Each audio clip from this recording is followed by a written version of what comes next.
আসসালামু আলাইকুম রহমতুল্লাহি ওয়া বারাকাতুহু। নবম ও দশম শ্রেণীর প্রিয় শিক্ষার্থীবৃন্দ, আশা করি সবাই আপনারা ভালো আছেন। আজকে আমি আপনাদেরকে আপনাদের জীববিজ্ঞান বিষয়ের চতুর্থ অধ্যায় জীবনী শক্তির যে চ্যাপ্টারটা রয়েছে তার দ্বিতীয় অংশের উপর আমরা সালোক সংশ্লেষণের দ্বিতীয় অংশের উপর আমরা একটা আজকে ক্লাস করব। আমি আমার আগের ভিডিওতে আপনাদের চতুর্থ অধ্যায় জীববিজ্ঞান বিষয়ে চতুর্থ অধ্যায় জীবনী শক্তি সালোক সংশ্লেষণের প্রথম অংশ সেটাতে আমরা একটা ক্লাস করেছিলাম। তার ধারাবাহিকতা আজকে আমরা দ্বিতীয় অংশটা পড়ব। প্রিয় শিক্ষার্থী, আজকে আমরা আপনাদের সালোক সংশ্লেষণের যে দ্বিতীয় অংশটা আমরা আগের ক্লাসটাতে সালোক সংশ্লেষণ কাকে বলে সেটা দেখিয়েছিলাম। সালোক সংশ্লেষণের দুটো পর্যায় ছিল, একটা হচ্ছে আলোক নির্ভর পর্যায় এবং হচ্ছে আলোক নিরপেক্ষ পর্যায়। আমরা আলোক পর্যায়টা সেটা গত ভিডিওতে এর আগের ভিডিওতে আমরা সেটা দেখানোর চেষ্টা করেছি। আজকে আমরা আলোক নিরপেক্ষ পর্যায়ের উপর আমরা একটা ক্লাস করব। চলুন শিক্ষার্থী, আমরা সেটা শুরু করি। প্রিয় শিক্ষার্থী, আমরা গত ক্লাসে আলোক নির্ভর পর্যায়ের একটু ডিটেলস বলেছিলাম। আজকে আমরা আলোক নিরপেক্ষ পর্যায়ের আমরা ক্লাসটা করব। প্রিয় শিক্ষার্থী, আপনারা জানেন আলোক নিরপেক্ষ পর্যায়ে আমাদের কি উৎপন্ন হয়, সেখানে শর্করা অর্থাৎ গ্লুকোজ উৎপন্ন হয়। আলোক নিরপেক্ষ পর্যায়ে শর্করা অর্থাৎ গ্লুকোজ উৎপন্ন হয়। সেটা গ্লুকোজটা কিভাবে উৎপন্ন হয় বা শর্করাটা কিভাবে উৎপন্ন হয় সেটা আমরা আজকে দেখব। প্রথমে এখানে হচ্ছে কার্বন ডাইঅক্সাইড। আমি যদি বলি কার্বন ডাইঅক্সাইডটা অর্থাৎ কার্বন ডাইঅক্সাইড কোথায় থাকবে? পত্ররন্ধ্রে। উদ্ভিদ পত্ররন্ধ্রের মধ্য দিয়ে কার্বন ডাইঅক্সাইডটা গ্রহণ করবে। গ্রহণ করে ক্লোরোফিলের মধ্যে থাকা রাইবোজ 1,5 ডাইফসফেটের সাথে যুক্ত হবে। উদ্ভিদ পত্ররন্ধ্রের মধ্য দিয়ে কার্বন ডাইঅক্সাইড গ্রহণ করবে এবং ক্লোরোফিলের মধ্যে থাকা রাইবোজ 1,5 ডাইফসফেটের সাথে যুক্ত হয়ে কিটো অ্যাসিড উৎপন্ন করবে। প্রিয় শিক্ষার্থী, আপনারা জানেন কার্বন ডাইঅক্সাইড হচ্ছে 1 কার্বন বিশিষ্ট, তাই না? এবং রাইবোজ 1,5 ডাইফসফেট হচ্ছে 5 কার্বন বিশিষ্ট। তাহলে এদিকে একটা কার্বন, এখানে হচ্ছে 5টা কার্বন, তাহলে যুক্ত হয়ে কয়টা কার্বন হলো? 6টা কার্বন হলো। তাহলে এই কিটো অ্যাসিড যেটা উৎপন্ন হবে সেটা হচ্ছে 6 কার্বন বিশিষ্ট কিটো অ্যাসিড হবে। এই কিটো অ্যাসিডটা হচ্ছে অস্থায়ী একটি পদার্থ, অর্থাৎ এই অংশের মধ্যে নিরপেক্ষ পর্যায়ের মধ্যে কিটো অ্যাসিডটা হচ্ছে একটা অস্থায়ী পদার্থ। সেটা সঙ্গে সঙ্গে সেটা ভেঙে যাবে। ভেঙে গিয়ে কি করবে? 3 অণু বিশিষ্ট 3 কার্বন বিশিষ্ট 2 অণু 3 কার্বন বিশিষ্ট 2 অণু ফসফোগ্লিসারিক অ্যাসিড অর্থাৎ PAG ফসফোগ্লিসারিক অ্যাসিড উৎপন্ন করবে। সেটি হচ্ছে প্রথম স্থায়ী পদার্থ। অর্থাৎ এই আলোক নিরপেক্ষ পর্যায়ের মধ্যে প্রথম স্থায়ী পদার্থ হচ্ছে কি? PGA অর্থাৎ ফসফোগ্লিসারিক অ্যাসিড। এটি হচ্ছে 3 কার্বন বিশিষ্ট। তো এই 3 কার্বন বিশিষ্ট হওয়ায় এই পথটাকে বলা হয় C3 গতিপথ। এই পথটাকে বলা হয় C3 গতিপথ। ঠিক আছে? কেন C3 গতিপথ বলা হয়? কারণ এটা 3 কার্বন বিশিষ্ট হওয়ার জন্য। প্রিয় শিক্ষার্থী, আপনারা এই চ্যাপ্টারের মধ্যে একটা ছোট প্রশ্ন আসবে আপনাদের, সেটা হচ্ছে C3 গতিপথ কাকে বলে? C3 গতিপথ কাকে বলে? তাহলে আপনার আনসারটা কি দিবেন? C3 গতিপথের আলোক নিরপেক্ষ পর্যায়ে প্রথম স্থায়ী পদার্থ 3 কার্বন বিশিষ্ট ফসফোগ্লিসারিক অ্যাসিড হওয়ায় এর নামটাকে বলা হয় C3 গতিপথ। এটি ক্যালভিন আবিষ্কার করছেন বলে একে ক্যালভিন চক্র বলা হয়। তাহলে আমরা বুঝলাম হচ্ছে C3 গতিপথ, সেটা আমরা বুঝে গেলাম। এবার আসেন, প্রত্যেকটা উদ্ভিদের মধ্যে বিজ্ঞানীরা হিসাব করে দেখলেন কি প্রত্যেকটা উদ্ভিদের মধ্যে কিন্তু স্থায়ী পদার্থ হিসাবে ফসফোগ্লিসারিক অ্যাসিড উৎপন্ন হয় না। তাহলে কি উৎপন্ন হয়? সেটা হচ্ছে অনেক সময় সেটা অক্সালো অ্যাসিটিক অ্যাসিড নামে একটা অ্যাসিড উৎপন্ন হয়। অক্সালো অ্যাসিটিক অ্যাসিড সেটা কয় কার্বন বিশিষ্ট হয়? সেটা হচ্ছে 4 কার্বন বিশিষ্ট হয়। কয় কার্বন বিশিষ্ট? 4 কার্বন বিশিষ্ট হয়। তাহলে এই 4 কার্বন বিশিষ্ট অ্যাসিড হওয়ায় এই জিনিসটাকে বলা হয় C4 এর গতিপথ। C4 গতিপথ বলা হয়। ঠিক আছে? তাহলে আমরা কি বললাম? নিরপেক্ষ পর্যায়ে প্রথম স্থায়ী পদার্থ হচ্ছে ফসফোগ্লিসারিক অ্যাসিড, এই জন্য একে বলা হয় C3 গতিপথ, কারণ এটি 3 কার্বন বিশিষ্ট হয়। আবার কোনো ক্ষেত্রে এই ফসফোগ্লিসারিক অ্যাসিড উৎপন্ন না হয়, কি উৎপন্ন হয়? অক্সালো অ্যাসিটিক অ্যাসিড উৎপন্ন হয়। এটা হচ্ছে 4 কার্বন বিশিষ্ট, সেই জন্য একে বলা হয় C4 গতিপথ।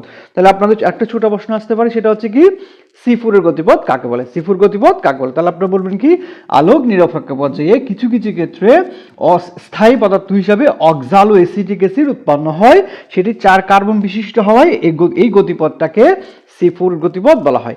এই গতিপথটা আবিষ্কার করেছেন দুজন অস্ট্রীয় বিজ্ঞানী, একটা হচ্ছে হ্যাস এবং স্লেক। সেই জন্য এই চক্রটাকে কি বলা হয়? হ্যাস এবং স্লেক চক্র বলা হয়। তাহলে আমরা দেখলাম কি দুটো জিনিস উৎপন্ন হলো, 2 অণু বিশিষ্ট, সেটা হচ্ছে ফসফোগ্লিসারিক অ্যাসিড।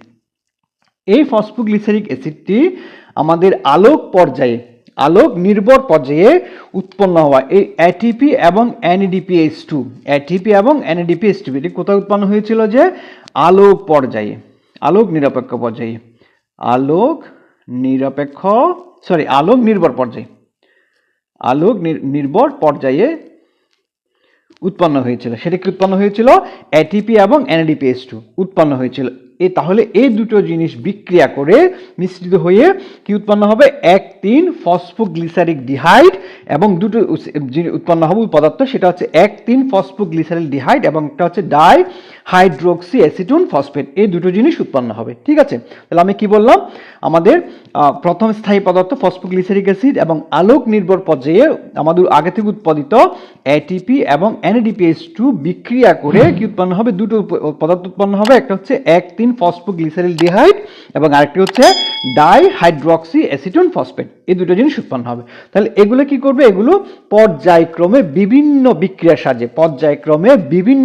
সাহায্যে প্রথমে উৎপন্ন করবে হচ্ছে গ্লুকোজ বা শর্করা এবং আরেকটা জিনিস উৎপন্ন হবে রাইবোজ 1,5 ডাইফসফেট উৎপন্ন হবে। দুটো জিনিস উৎপন্ন হবে, একটা হচ্ছে গ্লুকোজ, আমরা যেটা চাচ্ছি সেটা হচ্ছে শর্করা, এবং একটা হচ্ছে রাইবোজ 1,5 ডাইফসফেট উৎপন্ন হবে। এইভাবেই কি করবে? আমার আলোক নিরপেক্ষ পর্যায়টি সম্পন্ন হবে। এখন আপনাদের একটা ছোট প্রশ্ন আসতে পারে, সেটা হচ্ছে কি ব্যাখ্যা করতে বলবে যে আলোক নিরপেক্ষ পর্যায়টি আলোক পর্যায়ের উপর অর্থাৎ আলোক নির্ভরের উপর নির্ভরশীল। আলোক নিরপেক্ষ পর্যায়টি আলোক নির্ভর পর্যায়ের উপর নির্ভরশীল। কেন নির্ভরশীল আপনারা এখন বুঝতে পারছেন, কারণ আলোক নিরপেক্ষ পর্যায় করতে গেলে আপনাদের আলোক পর্যায়ে যে আমরা এটিপি এবং NADPH2 পেয়েছিলাম সেটা এখানে কিন্তু লাগছে, হ্যাঁ প্রয়োজন হচ্ছে। সেই জন্য বলা হচ্ছে কি আলোক নিরপেক্ষ পর্যায়টি আলোক নির্ভর পর্যায়ের উপর অবশ্যই নির্ভরশীল। তাহলে আমরা এইভাবে চিত্রটা দিয়ে দিব। আপনাদের বইয়ে কিন্তু এটা দেওয়া নেই, ডায়াগ্রামটা আপনারা আঁকবেন। তাহলে আবার আপনার একটু ব্যাখ্যা সুন্দর করে যদি আপনাদের ব্যাখ্যাটা বলি, তাহলে হচ্ছে কি আপনাদের প্রশ্ন আসতে পারে আলোক নিরপেক্ষ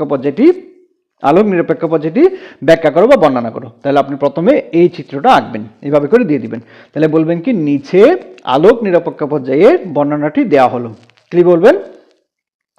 উদ্ভিদ পত্ররন্ধ্রের মধ্য দিয়ে কার্বন ডাইঅক্সাইড গ্রহণ করে এবং ক্লোরোফিলে অবস্থিত রাইবোজ 1,5 ডাইফসফেটের সাথে বিক্রিয়া করে একটি কিটো অ্যাসিড উৎপন্ন করে, যেটি অস্থায়ী একটি পদার্থ এবং সেটি সাথে সাথে ভেঙে যায়।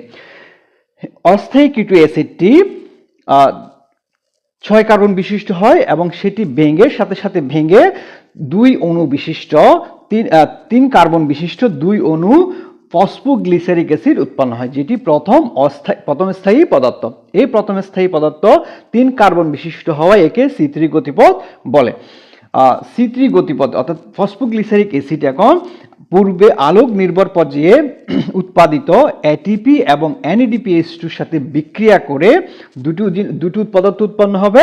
একটি পদার্থ 1,3 ফসফোগ্লিসারিক ডিহাইড এবং অপরটি হচ্ছে ডাই হাইড্রোক্সি অ্যাসিটোন ফসফেট। এই দুটি পদার্থ বিভিন্ন পর্যায়ক্রমে বিভিন্ন বিক্রিয়ার সাহায্যে গ্লুকোজ এবং রাইবোজ 1,5 ডাইফসফেট উৎপন্ন করে। এইভাবে আলোক নিরপেক্ষ পর্যায়টি সালোক সংশ্লেষণের আলোক নিরপেক্ষ পর্যায়টি সম্পন্ন হয়। প্রিয় শিক্ষার্থী, আমি সেটা বোঝানোর চেষ্টা করেছি, আপনারা আশা করি সেটা বুঝেছেন। আমার যদি না বুঝে থাকেন কয়েকবার যদি আপনারা দেখেন তাহলে অবশ্যই সেটা বুঝে যাবেন। তাহলে আমি যদি আবার একটু মেনশন করি, সেখানে হচ্ছে দুইটা জিনিস আমরা পেয়েছিলাম, সেটা হচ্ছে কি 3 কার্বন বিশিষ্ট ফসফোগ্লিসারিক অ্যাসিড, সেটা হচ্ছে প্রথম স্থায়ী পদার্থ, তাকে C3 গতিপথ বলা হয়। এবং কোনো ক্ষেত্রে সেটা উৎপন্ন না হয়ে কিটো অক্সালো অ্যাসিটিক অ্যাসিড উৎপন্ন হয়, সেটি 4 কার্বন বিশিষ্ট হয়, তাকে C4 গতিপথ বলা হয়। তাহলে আমরা C3 গতিপথ এবং C4 গতিপথ সম্পর্কে একটা ধারণা পেয়ে গেলাম আশা করি। তো এটা এভাবে হলে আমরা আমাদের নিরপেক্ষ পর্যায়টি বর্ণনা করা যাবে।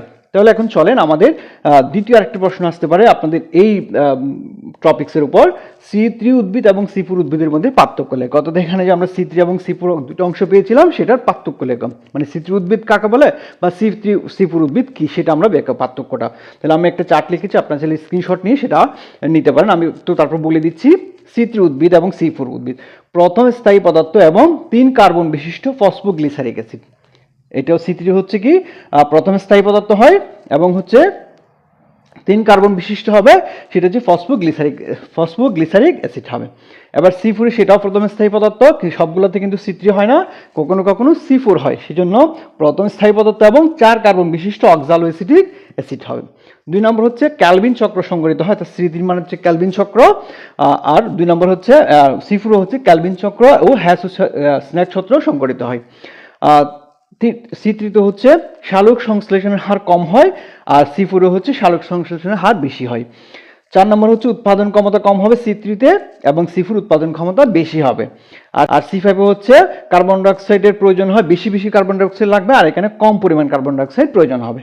আর উদাহরণ হিসেবে বলা যায় আম, জাম ইত্যাদি হচ্ছে C3 উদ্ভিদের উদাহরণ, আর C4 হচ্ছে ধান, গম, ভুট্টা, এগুলো হচ্ছে C4 এর উদাহরণ। তাহলে আমরা বোঝানোর চেষ্টা করলাম সালোক সংশ্লেষণের আলোক নির্ভর পর্যায় এবং আলোক নিরপেক্ষ পর্যায়। আমি গত ভিডিওতে আলোক নির্ভর পর্যায়টি দেখিয়েছিলাম, আজকের ভিডিওতে আলোক নিরপেক্ষ পর্যায়টি দেখিয়েছিলাম। এরপর আপনাদের এই টপিক্সের উপর অর্থাৎ সালোক সংশ্লেষণ টপিক্সের উপর কিছু পরবর্তীতে কিছু স্টেপ দেওয়া আছে, সেটা হচ্ছে সালোক সংশ্লেষণের ভূমিকা, সালোক সংশ্লেষণের প্রভাবক। সেগুলো যদি আপনার পাঠ্য বই থেকে একটু রিডিং করে নেন, আমার মনে হয় সেগুলোতে খুব একটা সমস্যা থাকবে না। যদি আপনাদের এরপরে যদি কোনো সমস্যা থাকে সেটা নিয়ে আপনার কমেন্ট বক্সে জানাবেন, আমি সেটার উপর একটা ভিডিও দেওয়ার চেষ্টা করব। তো আমি আজকের সালোক সংশ্লেষণ এই পর্ব একটু পর্যন্ত। পরবর্তীতে এই অধ্যায়ের চতুর্থ অধ্যায় জীবনী শক্তির উপর দ্বিতীয় যে অংশটা আসে, অর্থাৎ শ্বসনের যে চ্যাপ্টারটি আছে, অংশটি আছে, সেটার উপর আমরা একটা ক্লাস নেওয়ার চেষ্টা করব। তো সে পর্যন্ত ভালো থাকবেন, আল্লাহ হাফেজ। আর যদি ভিডিওটা ভালো লেগে থাকে আপনার বন্ধুদের সাথে শেয়ার করবেন, আর আমার চ্যানেল যদি সাবস্ক্রাইব না থাকে অবশ্যই সাবস্ক্রাইব করবেন। ধন্যবাদ, সে পর্যন্ত, আল্লাহ হাফেজ।